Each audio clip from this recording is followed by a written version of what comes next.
Jake Moody's been waived. Before we break it down with 49ers insider Nick Wagoner, I just want to tell you this video is brought to you by Puesto Mexicano Moderno. Fantastic Mexican food. The Adler brothers are 49ers fans. They got 2 locations in Levi Stadium. They've got Bay Area locations and Southern California locations. Go check them out. Now let's talk about Jake Moody with Nick Wagoner. They had to do it, honestly. And I know a lot of people after Kyle Shanahan on Sunday initially said no question that he's going to be the kicker this week. I think people kind of freaked out at that and didn't stay tuned for the ensuing tweets when he was asked follow-ups about Jake Moody and why there would be no question. He kind of left the door open, and then I thought it was pretty clear on Monday when he was asked about it that they were going to probably do something here. Now, I didn't necessarily know he was going to be waived. You know, there was a lot of different ways they could go by bringing in practice squad or whatever, but I just think it's reached the point when you got a guy who has made just above 50% of his kicks since week 10 of last year.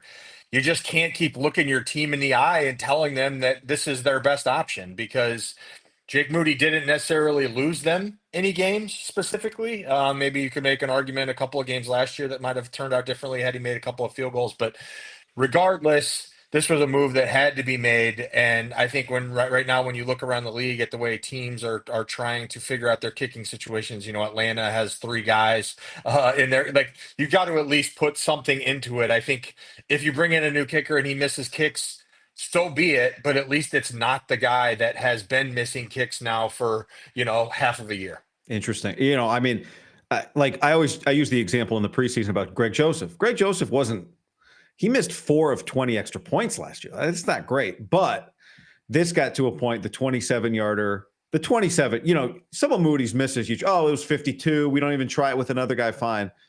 But the 27-yarder, and then you probably saw this. There was one timeout where the Seahawks had the ball, and there was a timeout on the field, and Moody jogs out to the field did see that between the hashes just to like visualize if he were to kick again, which is not normal, right? Like, there's a lot going on there, and I feel for him, right? Because it's a lonely place. There's no question it's a lonely place, but Shanahan's reactions on television said now the second one was a block, and I'm not sure whose fault that was, but man, it's a third round pick.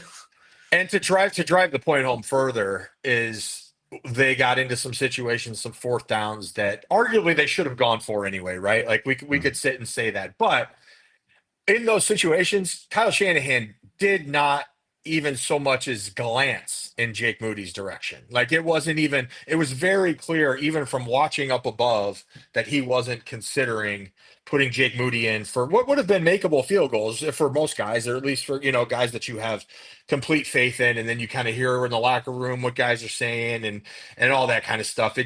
It had to be done. The fact that they did it before it like legitimately cost them a game is the right move. You have to be proactive with that kind of thing. You can't be reactive. And I think it's just one of those things that had to happen. That's nothing against Jake. He seems like a good guy. He's a stand-up guy. He generally faced the media when he had struggles and was willing to talk about that, tried to make all the changes to his kicking approach in the offseason, all that stuff. But at the end of the day, it is, as they say, a make or miss league, and there have been far too many misses here of late. I got texts from buddies during the preseason, like, does John Lynch, do they really believe? My read on it was they just felt like as long as he's the kicker, they had to say everything publicly to try and help his confidence, which is kind of a red flag that they feel like it's that kind of tenuous a situation, but that's how it felt. What was the stat that you have on going back to last year, his percentage?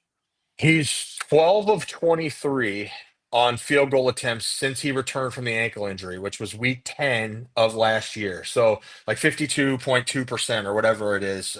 You can check my math on that. But if you compare it to other kickers who have tried at least 10 field goals in that same span, the next closest to him was Justin Tucker, who obviously is no longer with the Ravens. And he was over 11 percentage points higher than Jake Moody. So that's the distance between last, where Moody ranked, and second to last, which is just a big gap, and doesn't even factor in how big the gap is between the top guys or even middle of the pack guys and where Moody was. So when you're making 50%, you know, that's If you're doing it from 3-point land, that's great. If you're doing it in 3-point field goals, not so much. And that's kind of what it boils down to. As you would imagine, I'm sure you're getting texts from friends. I'm getting texts from, like, who do they say? I don't know if the name that comes up, there's only, there's one name that everybody knows, and that's Right. Justin Tucker, who's suspended for the first 10 weeks of the season. That's not something they could do today. I would have a very hard time. I do not imagine them even 10 weeks from now touching that situation. Do you? Well, yeah, and especially because Tucker just flat out wasn't good last year either. Like, is he cooked? I mean, there's obviously a lot more pelts on the wall there in terms of him having success previous to last year. But and then you say, well, is he struggling because of what was going on off the field? All that stuff. But yeah, I'd be surprised if that was the case.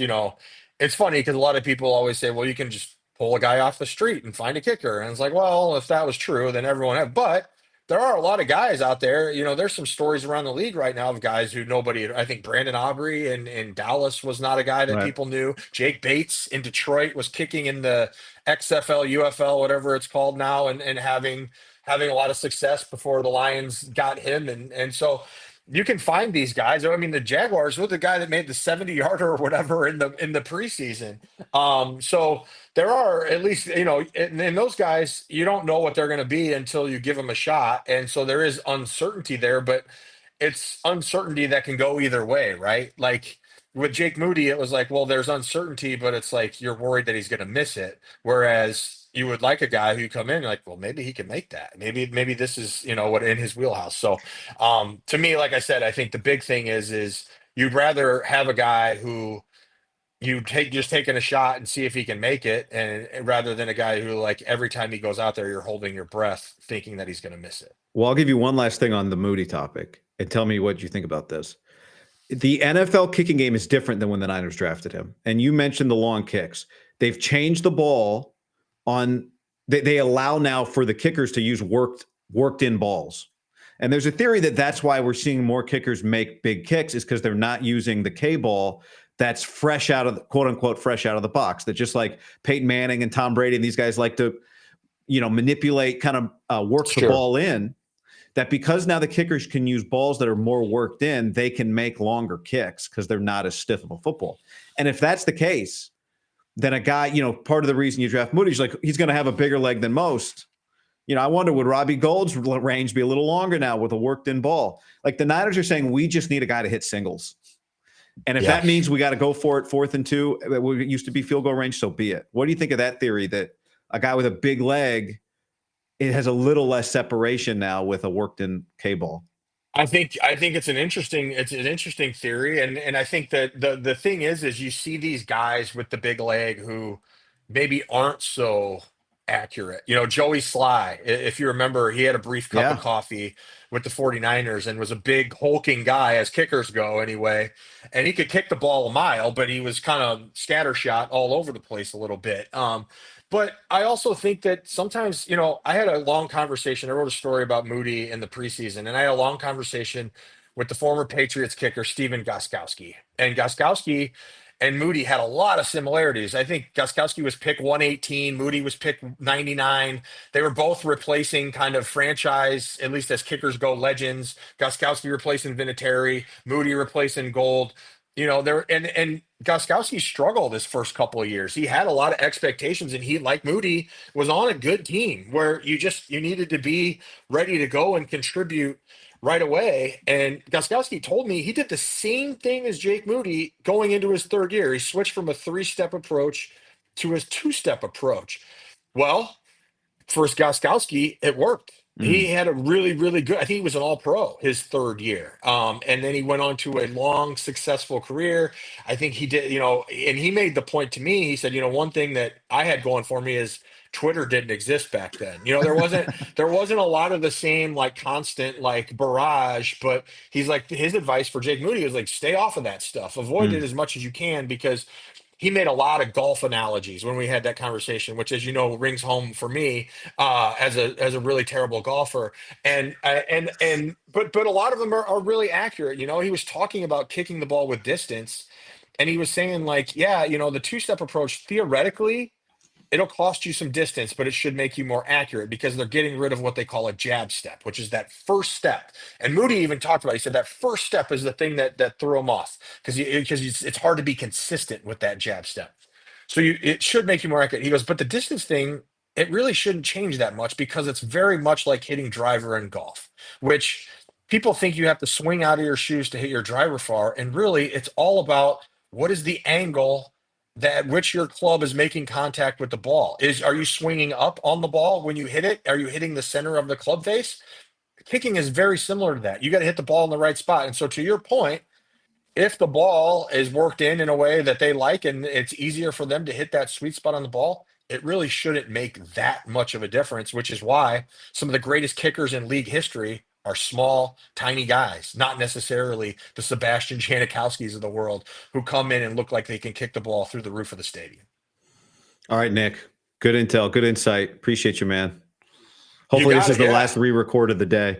Well, yeah, and we got the George Kittle thing too. So there's That's there's right. that. George is out 4 weeks now, right? That's the news. Yeah, not a big surprise, but 23 days from now to the Rams game. That's 4 games in 23 days because of that Thursday nighter. So it puts him in a situation where even if it was only going to be a few weeks, it was going to be hard for him to come back that fourth game on a short week. So I think it makes sense and also gives Kittle a little more time from week 5 to 6 to recover since they have that Thursday nighter. All right, brother. Thanks, man. You got it, man.